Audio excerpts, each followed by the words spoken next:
கர்த்தருடைய பரிசுத்த நாமத்துக்கு ஸ்தோத்திரம் உண்டாவதாக.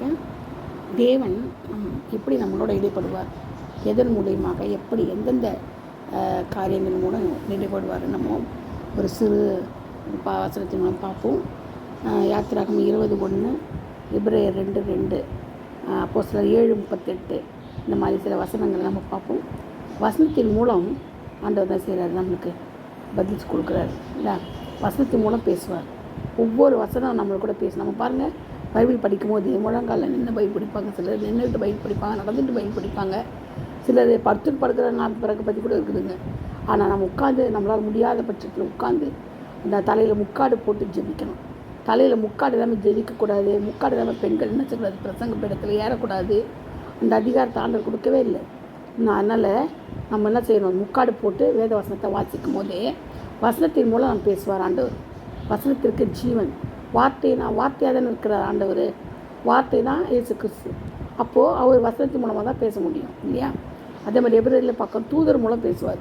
நமக்கு தரிசனத்தில் கனவுலெல்லாம் நம்ம பேசுகிறது, சிலர் சொல்லுவாங்க, இயேசுவே பேசினார், இயேசு நான் பார்த்தேன், வெள்ளங்கி தட்டு, வெள்ளை முடி, பளபளப்பு முடி, தங்க இது, அதெல்லாம் சொல்லுவாங்க. அதெல்லாம் ஒரு இமேஜினேஷன் தான். தூதர்கள் அப்படி இருப்பாங்க. தூதர்கள் தான் நம்மகிட்ட பேச முடியும். ஆண்டவர் தூதர்கள் மூலமாக பேசுவார். எப்படி தூதர்கள் மூலம் பேசுவான்னா, நம்ம தரிசனம் காணுவோம் இல்லையா. அப்போ தூதர்கள் நம்ம கனவுலையோ தரிசனத்துலையோ நீ இப்படி செய்யணும், நீ இப்படி பண்ணணும் அப்படின்னு சொல்லிட்டு நம்மளுக்கு சொல்லிக் கொடுப்பாங்க, போதிப்பாங்க, நம்மளை பாதுகாப்பாங்க, நம்மளை பரிசுத்தமாக ஜீவிக்கிறதுக்கு நம்ம சொல்லுவாங்க. ரெண்டாவது நம்மளோட கூட வருவாங்க. நமக்குரிய தூதன் ஒருத்தர் இருப்பார்.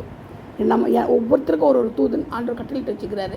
அந்தந்த தூதன் அவங்கவுங்களுக்கு என்ன செய்வார், கிரியை செய்வார். அந்த தூதன் என்ன செய்வார், அதன் மூலிமா பேசுவாங்க. தூதன் மூலிமா ஆண்டவர் பேசுவார். அதே மாதிரி பரிசுத்த ஆவியின் மூலம் பேசுவார். பரிசுத்த ஆவியின் மூலிமா என்ன செய்வார், பேசுவார். அபிஷேகம் பெற்றவங்க, அந்நிய பாஷை பேசுகிறவங்க, அதன் மூலிமா என்ன செய்வாங்க, ஆண்டவர் அவங்க மூலிமா பேசுவார். என்ன காரியங்களாலும் அவங்களுக்கு வெளிப்படுத்துவார். ஒரு தைரியத்தின் ஆவி, அபிஷேகம் பெற்றவங்களுக்கு ஒரு தைரியத்தின் ஆவி கிடைக்கும். நல்ல ஒரு பலனுள்ள ஆவியை கர்த்தர் கொடுப்பார். அது அபிஷேகம் பெற்றவங்களுக்கு தான் அது கிடைக்கும். மற்றவங்களுக்கெல்லாம் அது கிடைக்காது. பரிசுத்த ஆவியின் மூலமாக இயேசு கிறிஸ்து பேசுவார். ஆண்டவர் பேசுறது ஒவ்வொரு காரியம் ஒரு விதமாக இருக்கும். அப்புறம் அக்கினினால் பேசுவார். அக்கினினால் எப்படி பேசுவார்னா, மோசைக்கு பேசினார் இல்லையா. அக்கினினால் மோசைக்கு பேசினார். மோசைக்கு எப்படி பேசினார் ஆண்டவர், முச்செடி பற்றி எரியுது. அக்கினி பற்றி எரியுது முச்செடியில். ஆனால் முள்ளு செடி வேகவே இல்லை, அப்படியே இருக்குது, சுத்தமாக இருக்குது. அப்போது நான் எரிஞ்சு போகாமல் இருக்குது. அப்போது யார் பேசுறதுன்னா, அக்கினி மூலமாக என்ன தெரியாது, ஆண்டவர் பேசுவார். சொப்பனத்தின் மூலமாக பேசுவார். தரிசனத்தின் மூலமாக பேசுவார். இந்த காரியங்களெல்லாம் ஆண்டவர் நம்ம கூட பேசுகிற விதங்கள். அதே மாதிரி பாருங்கள், கொர்நேலியுடன் பேசினார். அப்போதில் 10:31-2 கூட கொர்நேலியுடன் பேசினார் ஆண்டவர். அப்புறம் ஆதியாகமம் 37:5, எஸ்தர் 12:6 சொப்பனத்தின் மூலம் தரிசனத்தின் மூலம் பேசுகிறார். பிரசங்கி 12:11 நமக்கு ஒரு மேய்ப்பன் தரார் இல்லையா. மேய்ப்பனால் என்ன செய்கிறார், அவர் பேசுவார். மேய்ப்பன் அவர் தான். மேய்ப்பர்னா யார், சபையில் நம்ம மேய்ப்பராக இருக்கிற ஒரு பாஸ்டர், அவங்க மூலிமா நம்மக்கிட்ட பேசுவார்.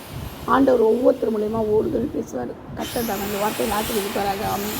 லேலியா, praise the lord. God bless you all. Thank you.